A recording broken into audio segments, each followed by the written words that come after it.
여러분, 혹시 이런 생각 해본 적 있으신가요?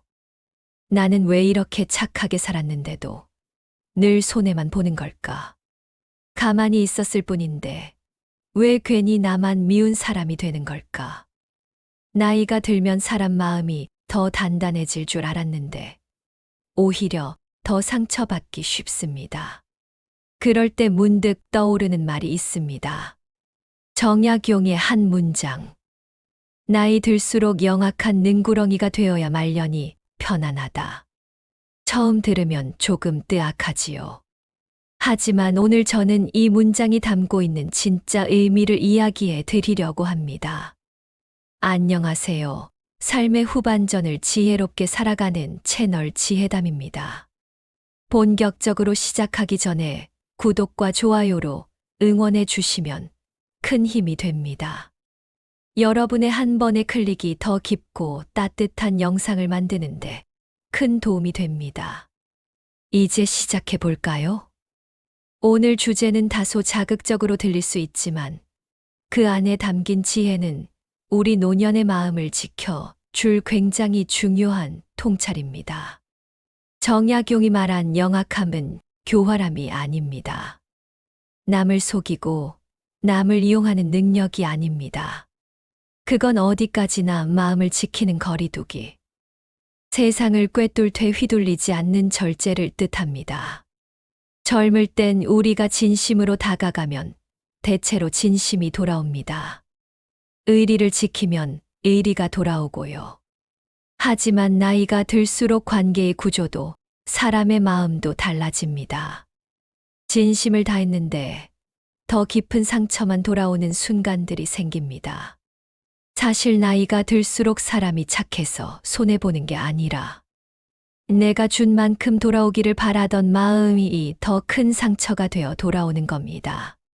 정약용은 평생 인간의 마음을 공부한 사람이었습니다. 그는 말했습니다. 사람의 본심은 흔들리고 감정은 예측할 수 없다. 젊은 시절에는 정의와 도리를 믿었지만 유배지에서 인간의 민낯을 본 뒤 그는 스스로 마음을 바꾸기 시작했습니다. 그는 깨달았습니다. 착하다고 세상이 나를 지켜주지 않는다는 것을, 성실하다고 세상이 나를 알아주지 않는다는 것을, 그리고 너무 많은 말을 하면 오해가 쌓이고 너무 많은 진심을 내보이면 상처가 늘어난다는 것을. 그래서 그는 말했습니다. 영악해져라. 그러나 교활해지지는 말라. 이 말이 의미하는 바는 단순합니다. 세상을 정확히 보되 내 마음은 쉽게 내주지 말라는 것입니다. 내 감정이 흔들릴 때 바로 반응하지 말고, 상대가 던진 말에 바로 상처받지 말고, 내 속마음을 모두 드러내며 살지 말라는 뜻입니다. 우리가 나이가 들수록 어려워지는 건 관계입니다. 자식과의 미묘한 섭섭함, 친구와의 거리, 사회에서의 고립감. 이 모든 순간엔 한 가지 공통점이 있습니다. 내가 정답을 말하고 싶어지는 마음. 그 마음이 관계를 깨고 감정을 흔들고 외로움을 깊게 만듭니다. 그래서 정약용은 우리에게 이렇게 말합니다. 눈으로는 꿰뚫되 입으로는 숨겨라.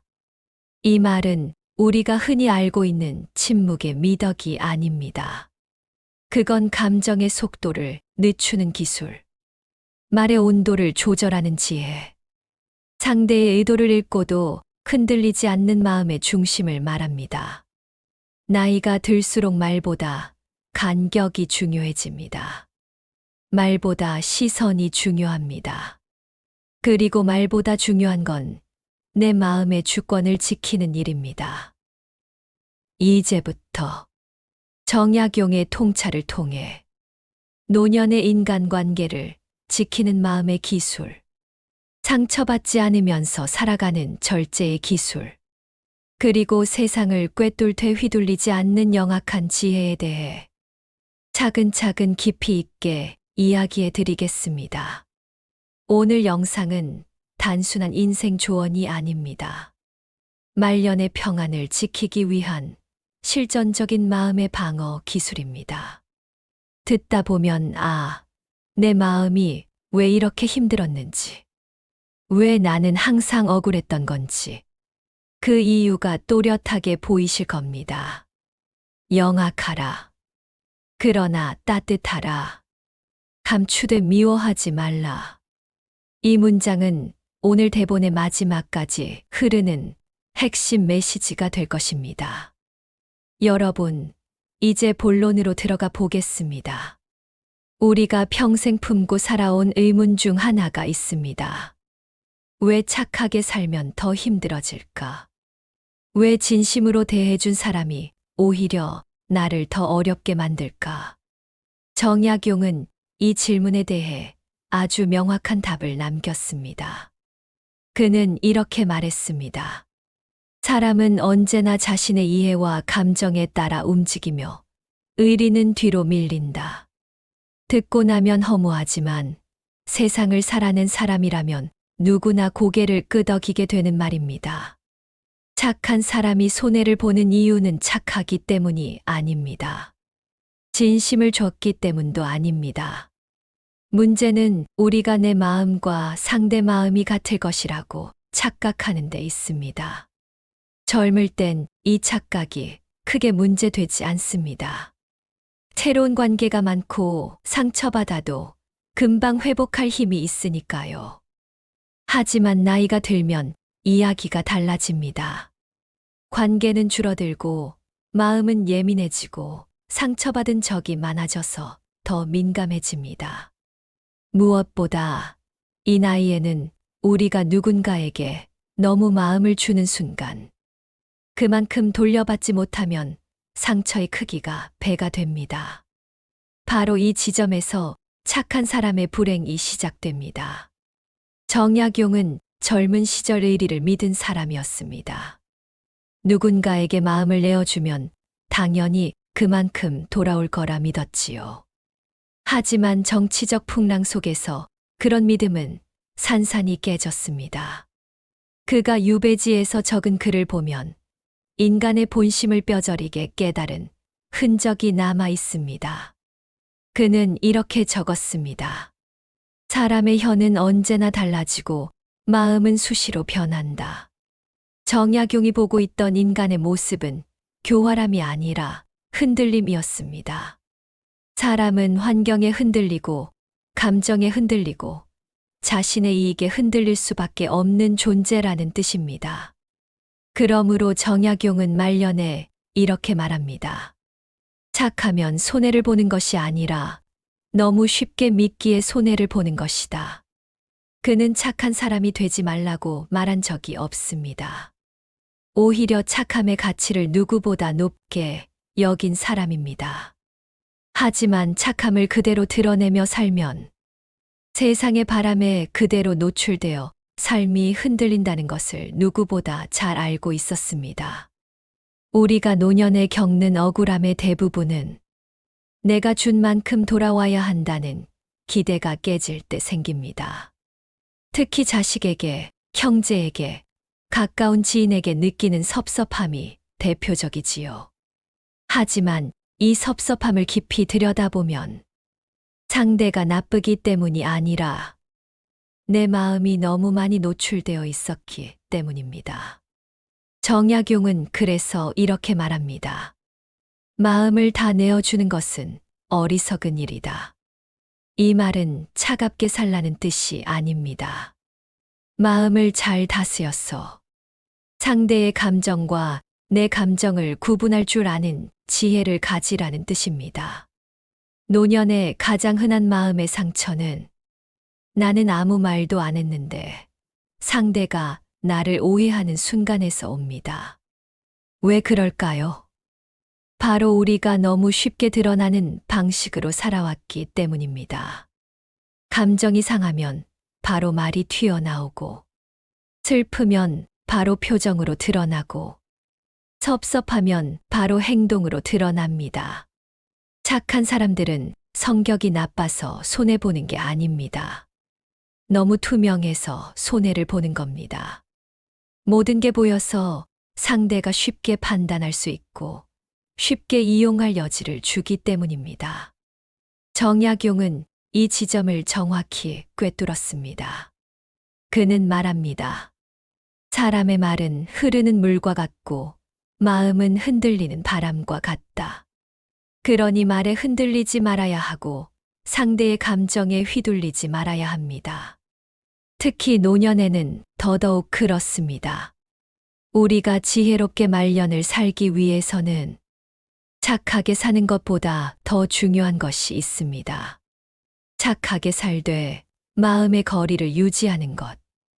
진심은 갖되 내 속마음을 모두 드러내지 않는 것. 상대의 표정을 바로 받아들이지 않는 것. 이게 바로 정약용이 말한 영악함의 시작입니다. 교활함이 아니라 마음을 지키는 기술. 상대의 말과 감정에 흔들리지 않고 한 박자 늦게 반응하는 절제. 이것이야말로 착한 사람이 더 이상 손해보지 않도록 해주는 첫 번째 지혜입니다. 이제 본격적으로 영악함이라는 단어의 진짜 의미를 살펴보겠습니다. 정약용이 말한 영악함은 절대 누군가를 속이거나 이용하는 교활함이 아닙니다. 그가 말한 영악함은 세상을 정확히 보되 내 마음은 들키지 않는 상태를 말합니다. 말하자면 마음의 방어막이자 나를 지켜내는 가장 조용한 힘입니다. 정약용은 이 지혜를 어디서 배웠을까요? 그 답은 그의 유배 생활에 있습니다. 모든 사람이 떠나가고 생계를 돕던 벗들조차 등을 돌리고 어떤 날은 가족의 편지마저 끊겨 그야말로 세상에 홀로 서 있었던 시절이 있었습니다. 그 외로운 시간 동안 그는 사람의 마음을 다시 보게 되었습니다. 그리고 깨달았습니다. 많이 말하면 실수가 많고 많이 드러내면 약점이 많다. 그때부터 그는 마음의 태도를 완전히 바꾸기 시작했습니다. 세상을 볼 때는 누구보다 날카롭게 보되 말할 때는 누구보다 절제했고 감정을 드러낼 때는 누구보다 신중했습니다. 그 결과 그는 영악함을 새로운 인생 철학으로 삼게 되었습니다. 그는 이렇게 말했습니다. 눈으로는 꿰뚫되 입으로는 숨겨라. 이 말은 단순한 침묵의 권장이 아닙니다. 이 말에는 세상을 읽는 능력과 감정을 조절하는 능력이 동시에 들어 있습니다. 첫째, 눈으로 꿰뚫는 능력, 즉 통찰입니다. 사람의 말 뒤에 숨겨진 의도, 상대가 드러내지 않으려는 진심, 그 사람의 표정에 숨어 있는 감정을 읽는 힘. 나이가 들수록 이런 능력은 자연스럽게 생기지만 정약용은 여기에 한 가지를 더하라 했습니다. 바로 그걸 말로 옮기지 않는 절제입니다. 둘째, 입으로 숨기는 능력, 즉 말의 속도를 늦추는 절제입니다. 우리는 나이가 들수록 더 많은 말을 하고 싶어집니다. 내가 살아온 이야기, 억울했던 일, 오해받았던 일. 하고 싶은 말이 쌓여 있기 때문입니다. 그런데 말이 많아질수록 진심이 오해받기 쉽고 감정이 쉽게 드러나기 때문에 상대에게 약점을 쥐어주는 일이 잦아집니다. 정약용은 그래서 이렇게 말합니다. 입을 다스리는 자는 마음을 다스리는 자다. 말을 줄이는 것이 단순히 조심하는 것 같지만 실은 내 감정을 보호하고 내 체면을 지키고 내 마음을 지키는 일입니다. 특히 노년에는 이 능력이 삶의 평안을 결정합니다. 세 번째로 중요한 것은 감정의 온도를 낮추는 기술입니다. 사람들은 다들 감정을 드러내지 않으려 하지만 표정 하나, 한숨 하나, 시선 하나에 마음이 그대로 비칩니다. 정약용은 이걸 심의 그림자라고 했습니다. 마음의 모양이 그대로 몸짓에 드러난다는 뜻입니다. 그는 유배 시절 매일 아침 자신의 마음을 점검했습니다. 오늘은 어떤 감정에 약한지, 어떤 말에 화가 날지, 누구의 행동에 마음이 흔들릴지, 그렇게 하루에 몇 번씩 마음을 살핌으로써 감정의 속도를 조절하는 능력을 키워냈습니다. 그는 말합니다. 감정은 곧바로 드러내면 흉기가 되고, 시간을 두고 보면 약이 된다. 그래서 그는 모든 감정에 한 박자 늦추기를 적용했습니다. 화를 느껴도 바로 말하지 않고, 섭섭해도 바로 표정으로 드러내지 않고, 의견이 있어도 먼저 상대의 말을 끝까지 들었습니다. 이게 바로 영악함입니다. 교활함이 아니라 지연된 반응의 지혜. 즉, 한 번 점검하고 내보내는 말과 감정의 절제입니다. 우리가 흔히 말하는 노련함이라는 것도 사실은 이 영악함에서 비롯됩니다. 젊은 사람들은 감정이 먼저 움직이고 입이 먼저 움직이지만 나이가 든 사람은 경험 덕분에 말과 감정을 조절할 여유가 생깁니다. 정약용은 이 능력을 철학의 단계로 끌어올린 사람입니다. 그렇다면 이 영악함은 결국 어디에 쓰일까요? 바로 관계의 온도 조절에 쓰입니다. 어떤 관계는 조금 거리를 두고, 어떤 관계는 적당한 온기를 유지하고, 어떤 관계는 함께 있으면서도 선을 지켜야 합니다. 이걸 지킬 수 있어야 말년이 편안해집니다. 우리가 나이가 들수록 가장 어려워지는 것. 돈도 아니고 건강도 아닙니다. 가장 어렵고 가장 깊은 고민은 바로 관계의 문제입니다. 가족과의 거리, 친구와의 온도, 사회에서의 존재감. 그 모든 갈등과 상처는 결국 마음이 흔들리는 지점에서 생깁니다. 정약용은 이 부분을 매우 깊이 들여다봤습니다.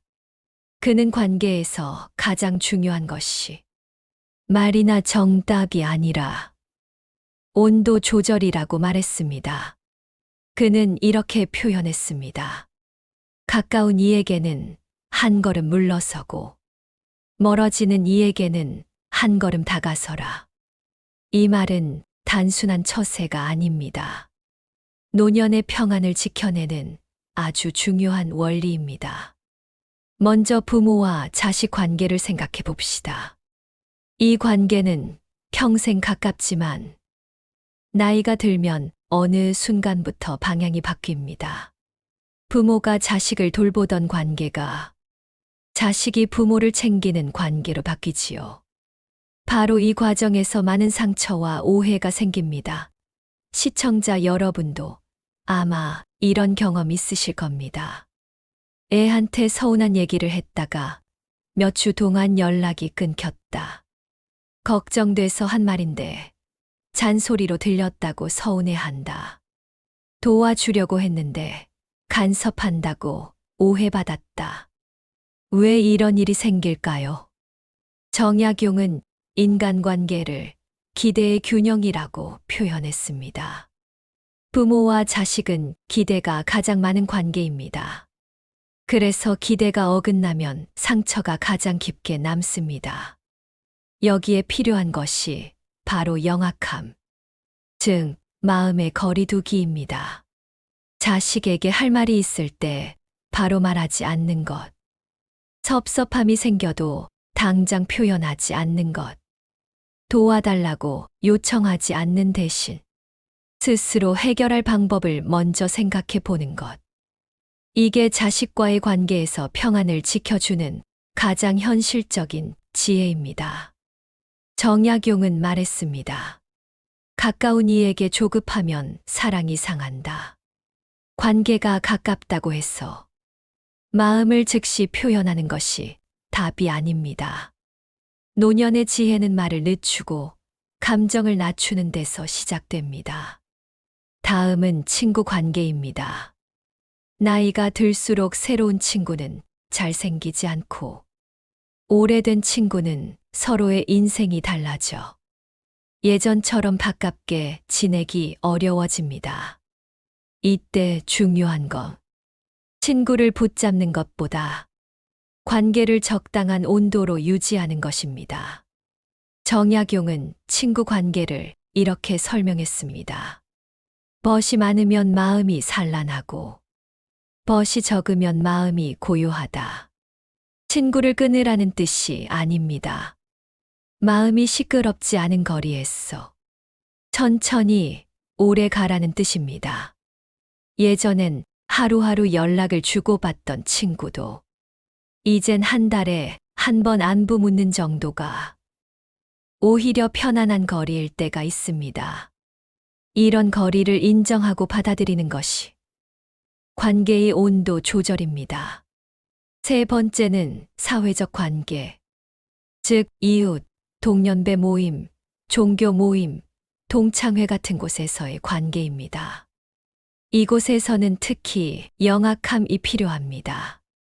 왜냐하면 이 관계들은 정이 깊지 않기 때문에 가벼운 말과 작은 오해에도 쉽게 상처가 생기기 때문입니다. 정약용은 이런 관계에서 입을 조금 열고 귀는 크게 열라고 했습니다.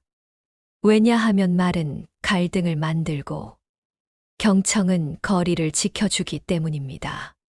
나이가 들면 내 의견이 맞다는 것을 증명하는 것보다 내 평안을 지키는 것이 더 중요해집니다. 그래서 굳이 논쟁하지 않고, 굳이 반박하지 않고, 굳이 상대를 고쳐주려 하지 않는 것이 오히려 나를 지키는 길입니다.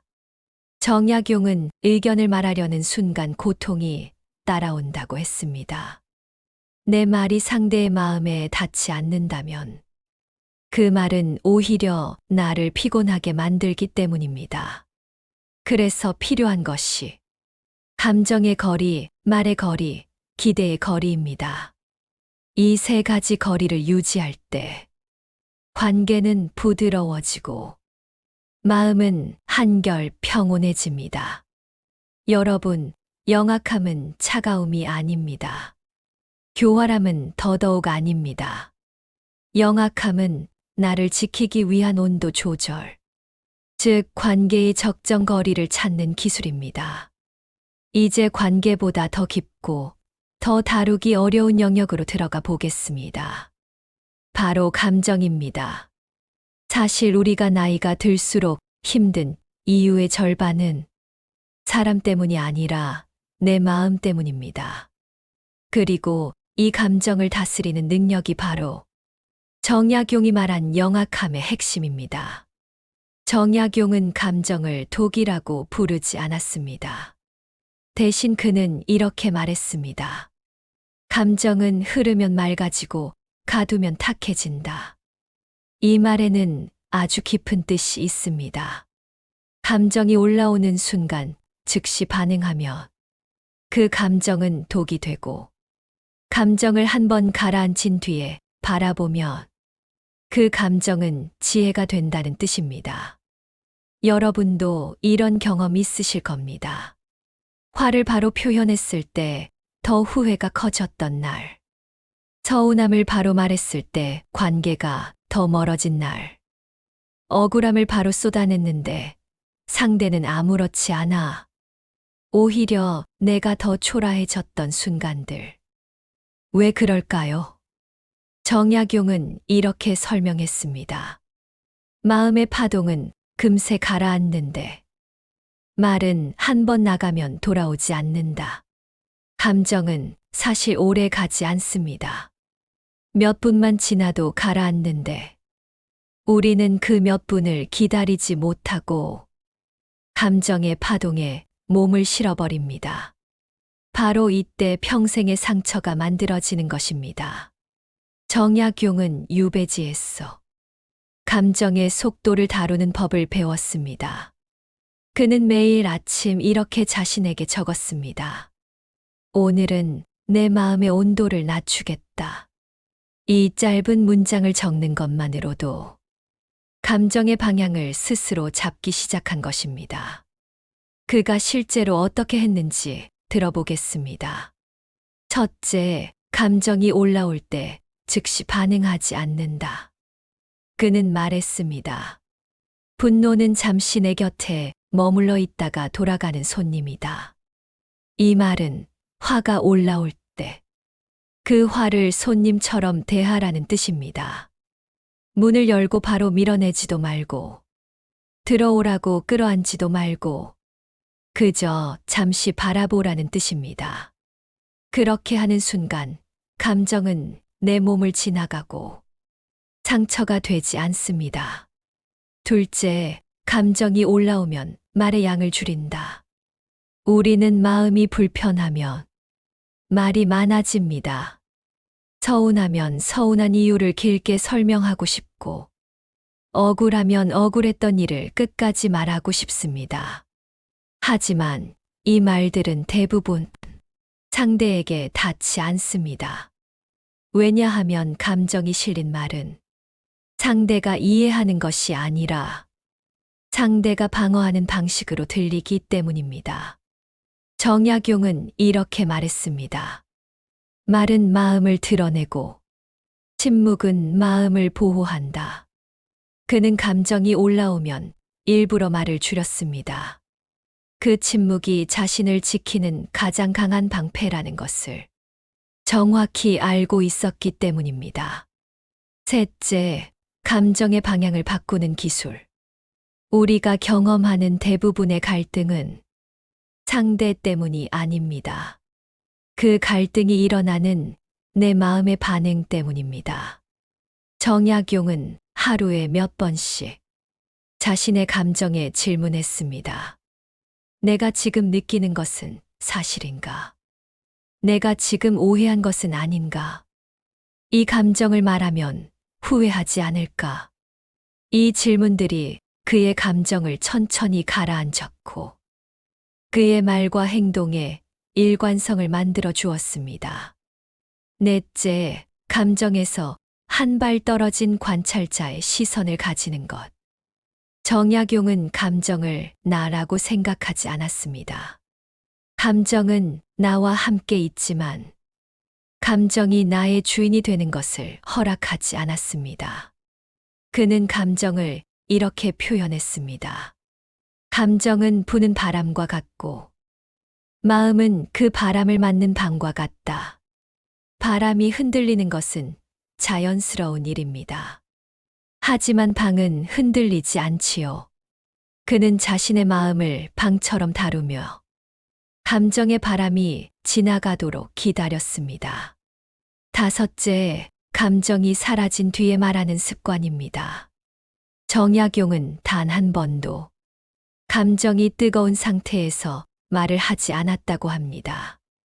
그가 결정해야 하는 일, 편지를 써야 하는 일, 누군가에게 답을 해야 하는 일은 감정이 완전히 내려간 뒤에 했습니다. 그는 이렇게 말했습니다. 뜨거운 마음으로 내뱉은 말은 모두 후회가 된다. 그는 감정이 가라앉는 시간을 침묵의 숙성이라고 불렀습니다. 여러분도 아마 느끼실 겁니다. 감정이 가라앉고 나면 같은 일도 다르게 보입니다. 화가 나서 전화하려던 일도 다음 날이면 굳이 하고 넘어가고 섭섭해서 보냈던 문자도 지우고 싶은 마음이 들고 억울해서 하고 싶던 말도 굳이 할 필요가 없어집니다. 이게 바로 영악함입니다.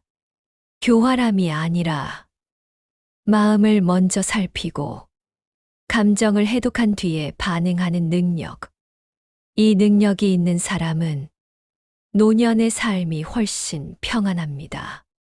남의 말에 덜 흔들리고 내 감정에 덜 휘둘리고 사람의 표정에 덜 상처받습니다. 정약용은 이렇게 말했습니다. 감정의 지배에서 벗어나는 것이 참된 자유다. 노년의 평안한 사람들은 모두 이 능력을 가지고 있었습니다. 겉으로 보면 조용한 사람 같지만 속으로는 감정을 조절하는 힘이 단단하게 자리 잡고 있었던 것입니다. 이제 영악함의 마지막 지혜.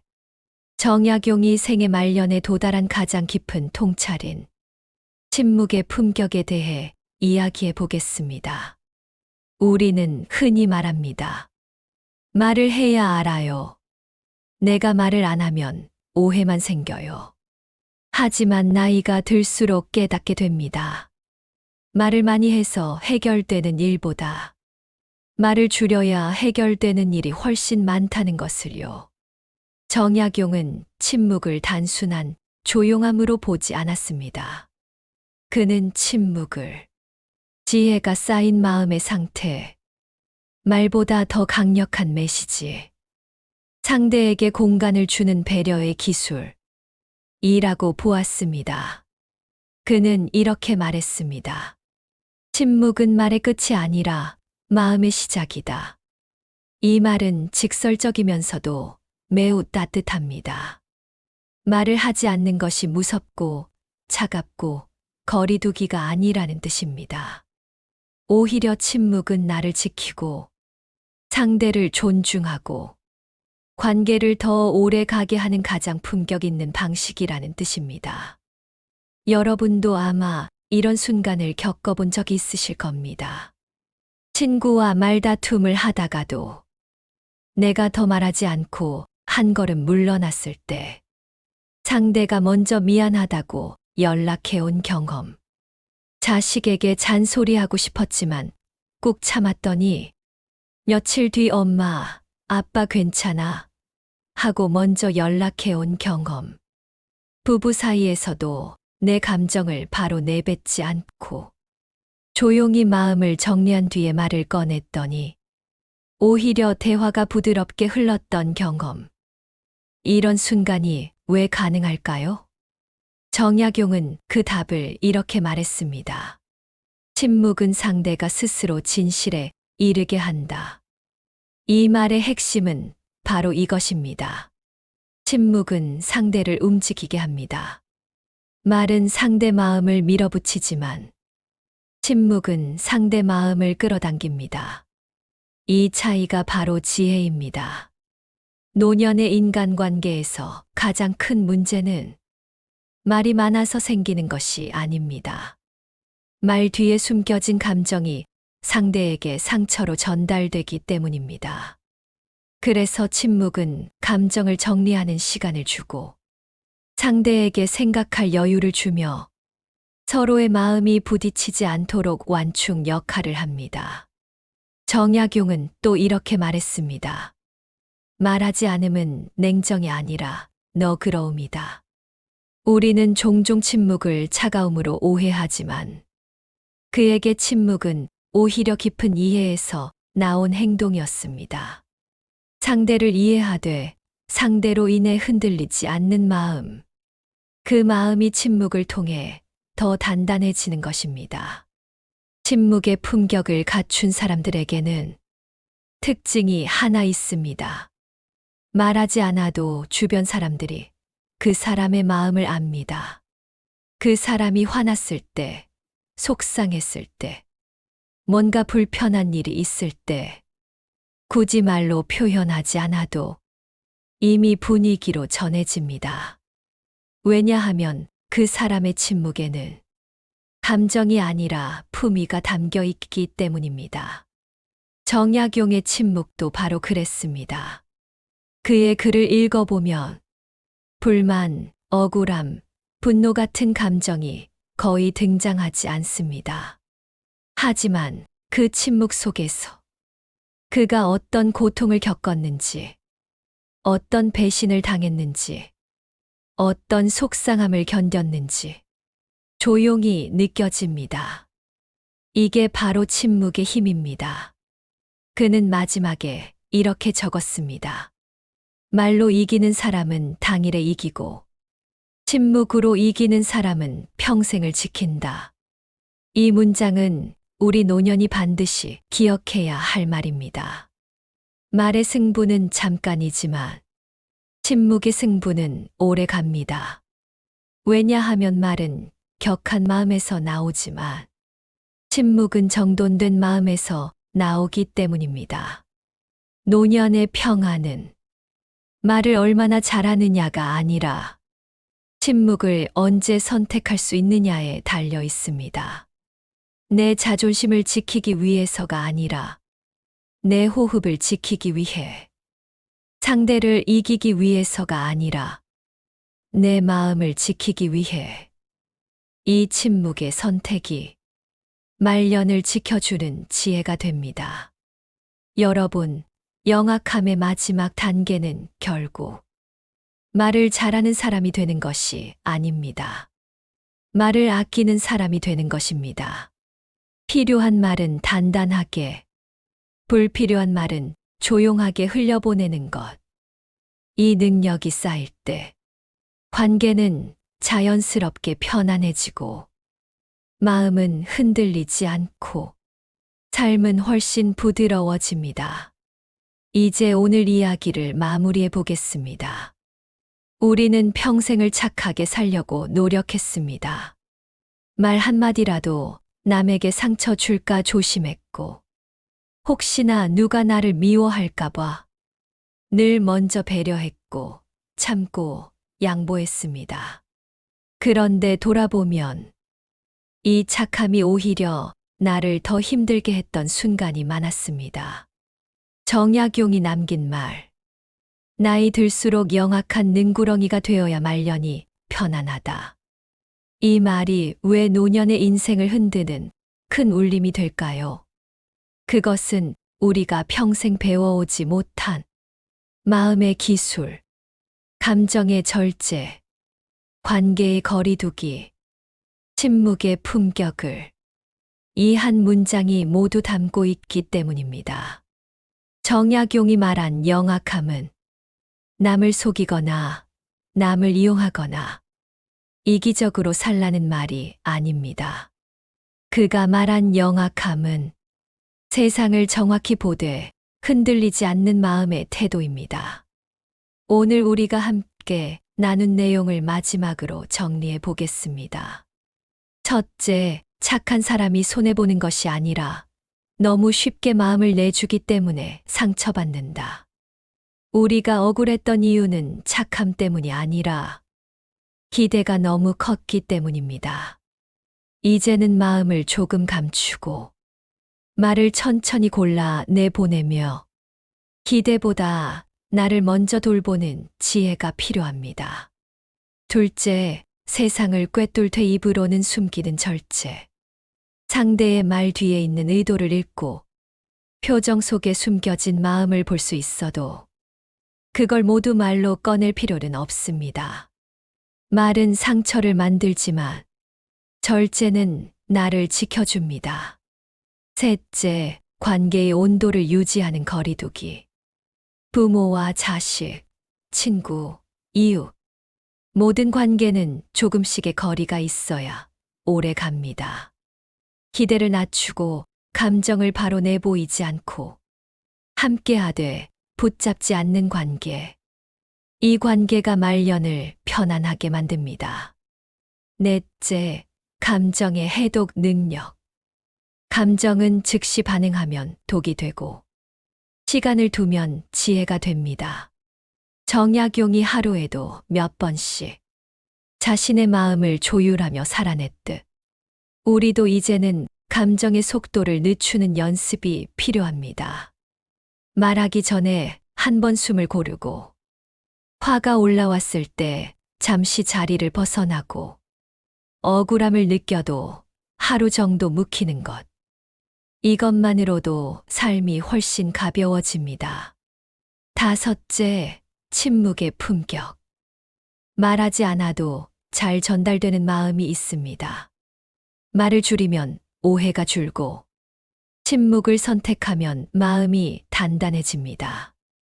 그 침묵은 차가움이 아니라 정약용이 말한 너그러움의 표시입니다. 여러분, 영악함은 차가운 기술이 아니라 따뜻함을 지키기 위한 보호막입니다. 교활함이 아니라 나를 지키는 품격입니다. 세상을 이기려는 마음이 아니라 세상에 휘둘리지 않으려는 주권입니다. 정약용은 결국 세상을 이기지 못했습니다. 하지만 그는 마음을 지켰습니다. 그리고 그 마음은 유배지의 고독 속에서도 평안을 만들어냈습니다. 우리의 노년도 같습니다. 누군가가 나를 완벽히 이해해 줄 필요도 없고 모든 관계가 따뜻할 필요도 없습니다. 중요한 건 내 마음이 흔들리지 않는 것. 내가 나를 지킬 수 있는 기술을 갖는 것입니다. 그게 바로 영악하라. 그러나 따뜻하라. 감추되 미워하지 말라. 이 말의 진짜 의미입니다. 오늘 이 이야기가 여러분의 말년을 조금 더 편안하게 만들고 마음을 지켜내는 때 작은 도구가 되기를 바랍니다. 정약용의 지혜가 우리의 삶 속에서 조용히 깊게 따뜻하게 빛나기를 바랍니다. 마지막으로 이 영상을 보고 계신 여러분께 부드럽게 한 말씀 드립니다. 이 채널 지혜담은 여러분의 마음을 지켜주는 이야기, 노년의 평안을 위한 지혜, 삶의 후반전을 더 단단하게 만드는 내용을 꾸준히 전하고 있습니다. 여러분의 구독과 좋아요는 더 많은 어르신들께 이 지혜를 전할 수 있는 큰 힘이 됩니다. 오늘 영상이 마음에 닿으셨다면 꼭 구독과 좋아요로 응원해 주세요. 여러분의 한 번의 클릭이 이 채널을 계속 이어가는 아주 큰 힘이 됩니다. 지혜로운 하루 되시고 항상 평안하시길 바랍니다. 감사합니다.